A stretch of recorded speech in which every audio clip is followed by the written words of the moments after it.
Hi there, my name's Jack Taylor and welcome to my YouTube channel. In today's video I'm going to be talking how you can get a cabinet simulation out of the MS3.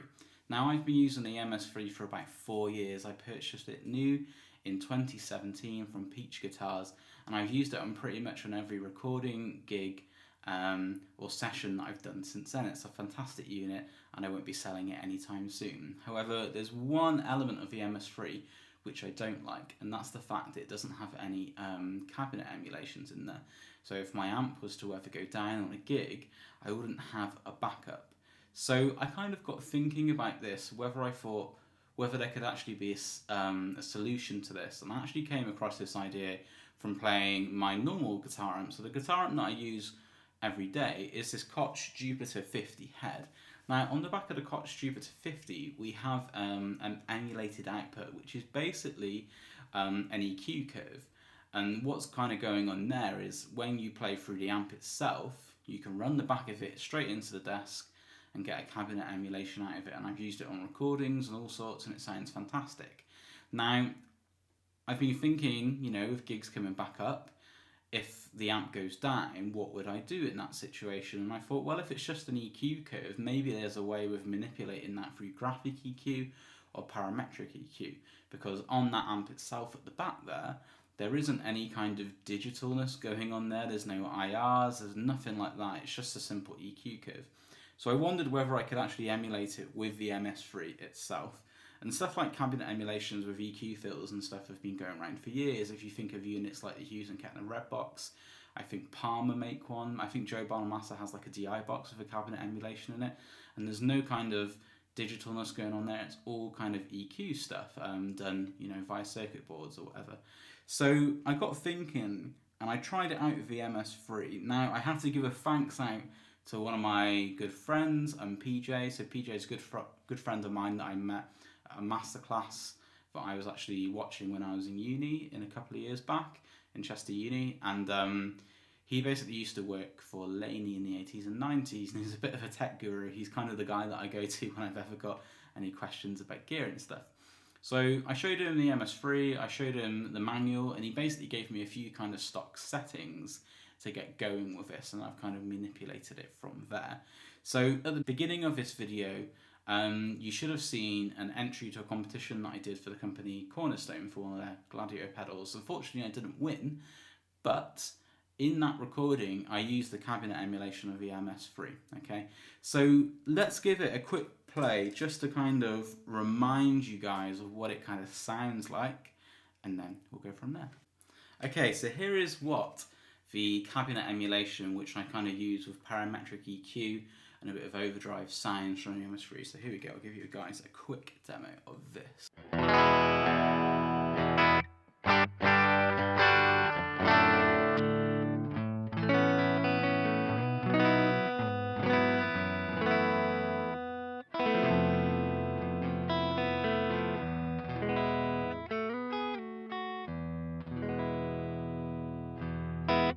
Really kind of great sound.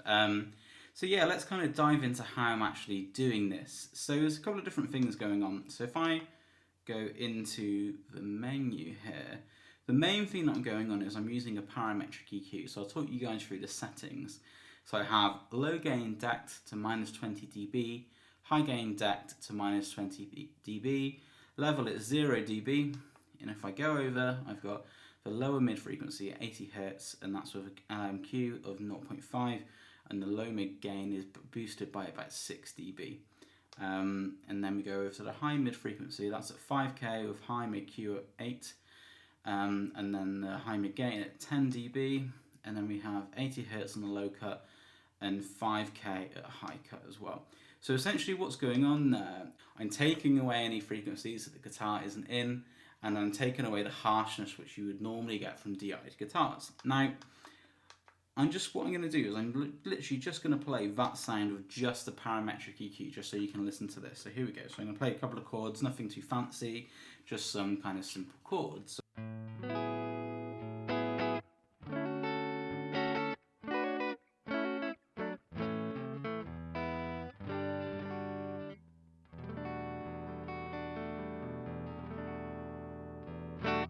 Now, with this sound, when I first kind of delved into using the parametric EQ here, I thought, you know, this sounds a little bit dull, it doesn't really have much life to it.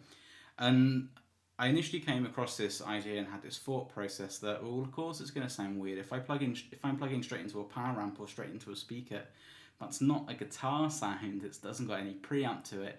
So I thought, well, maybe I can use one of the drives within the MS3 to emulate the preamp of a valve amp. So if I go into FX2 here, I'm going to turn it on again and then to here. I'm actually using the natural overdrive, which is kind of a nice full frequency overdrive. I'm using it with 50 on the drive, 100 on the effects level to really boost it up. No tone, as in like it's at 12 o'clock, the bottom's at 12 o'clock, and there's no direct level as well, okay? And with that in, it gives it this kind of sound.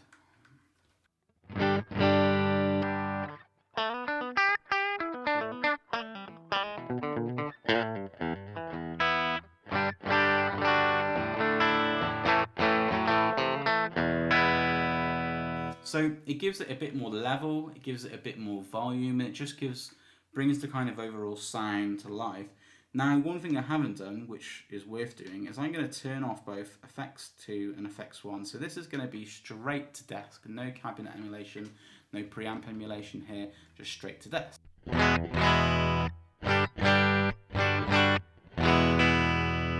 So it sounds it's not the best tone in the world, but where things get a little bit meaty is if I put on my drive sounds. This is just a stock Boss Blues driver.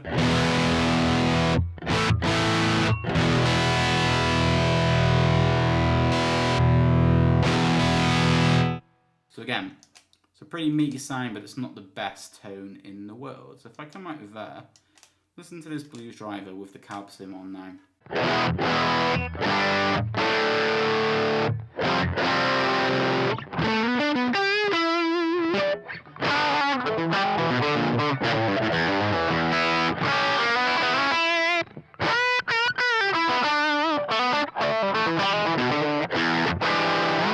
So there's a huge difference there. I'm going to stack in the Tube Screamer.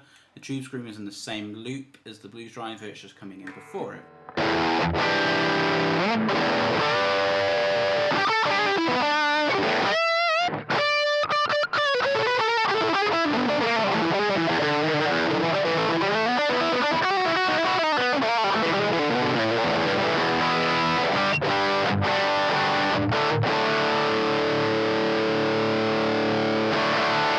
There's a bit of delay from the MS3.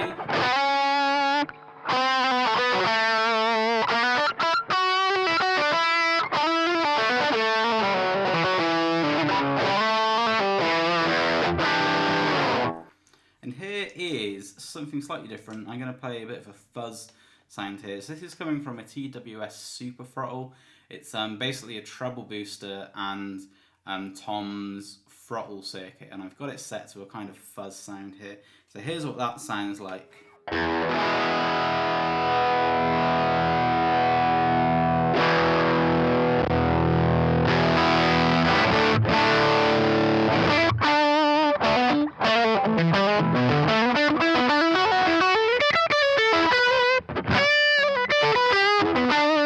then I can boost this with a Wampler Tumnus.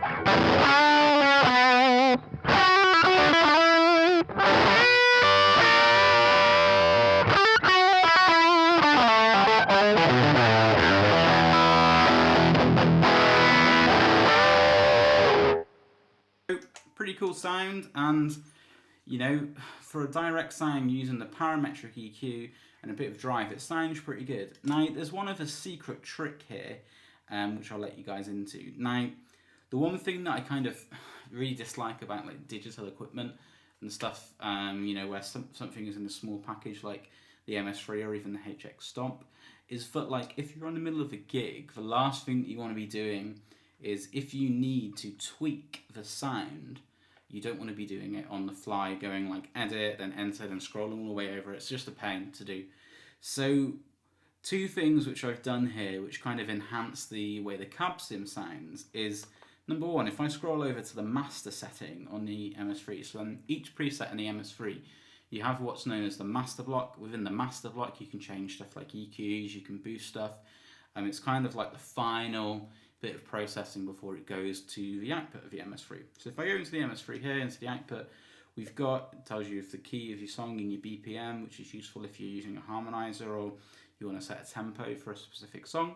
If we scroll over, we've got low gain, mid gain, and high gain. So that's got mid frequency of 800 Hertz. So the mid gain is going to control that mid frequency. So it can be quite a powerful sculpting tool. So here, this is kind of like the final polishing which I do when I'm tweaking my tones and stuff here. So I can add more low end, scoop the mids a bit, add some more top. So for me, I really like Fender amps.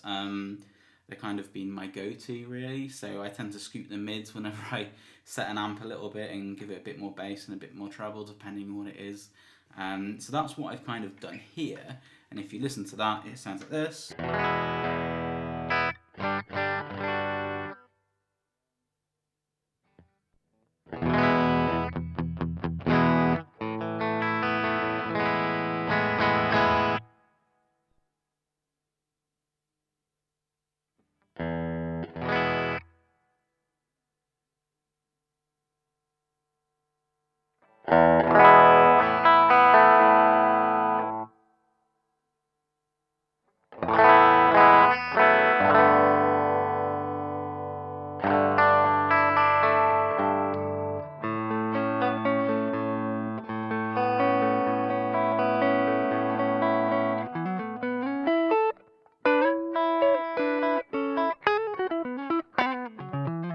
I can do the same thing with the high end. Now, what's great about that is that I can, adjust all the EQs and stuff, but as I was saying before, if I scroll through all the menus, it's an absolute pain to try and get through.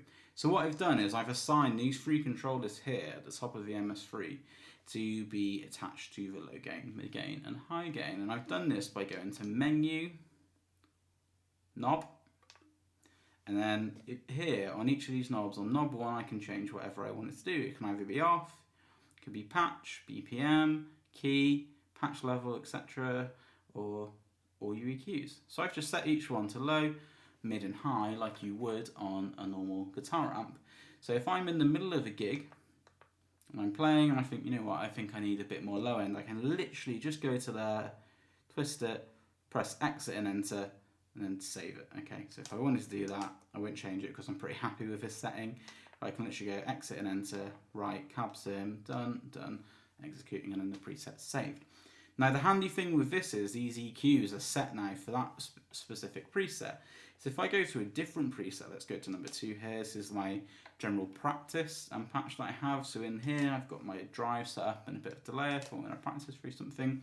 If I look at the EQs, they're all set to 0, which is great because then they're set to normally go for an amp. So it's really, really powerful, this. So that's kind of it really. There's not much more to it with the cabs and stuff. I really like the addition of adding in the extra drive sound from the MS3 with the cabinet simulation. And this is super, super handy because if I'm on a gig and my amp goes down, I've got this and I can save it as a preset, and it will literally be a case of plugging out of my amp into a DI box or straight into the desk, and I'm good to go, and I can get that set up relatively easily. Now if I wanted to, I could set all of this cab sim stuff up with my bunch of normal presets which I normally have. So I normally have like a clean, 2 different types of clean with different modulation and a crunch and a lead. I can set that up with the cab sim and then it's all ready to go. Now the only downside of this is that you use an FX1 and FX2, so if you use anything like the internal overdrives or compressors or pitch shifters or anything like that, you do lose that capability, unfortunately. But for a gig where you need to get out of jail free cards, and you just need to save the gig, it's spot on for that. Really, really cool. So I hope you guys have enjoyed that video. This is kind of my first video on the MS3 unit itself. If you did enjoy it, please make sure you like and subscribe to the channel. I want to do a few more MS3 videos. I really love the unit, and I want to kind of just, I don't know, share the MS3 love if that's a way of putting it. So if you do have any more questions, let me know in the comments below. I know a lot of people don't like the fact that the MS3 doesn't do trails. I know some people have had problems with saying that it's not a good ambient unit. I've just picked up this actually, the Boss BD2, which is a cool reverb pedal, checking it out today. Just for some different kind of options. If you wanted me to do a comparison of that versus the internal reverbs, just let me know. I'm just happy to help. So yeah, there we go. I hope you've enjoyed this video. If you've liked it, give it a thumbs up and be sure to check out any other of the videos that I've done on the channel. Now I'll leave you with a quick solo from a track which is coming off my debut album. It's called The Commuter. It's just the main solo section at the end, and I recorded a fresh take for it last night using the EQs and the cab sim setting on the MS3. So I hope you guys enjoy that. Take care, and I'll see you again next time.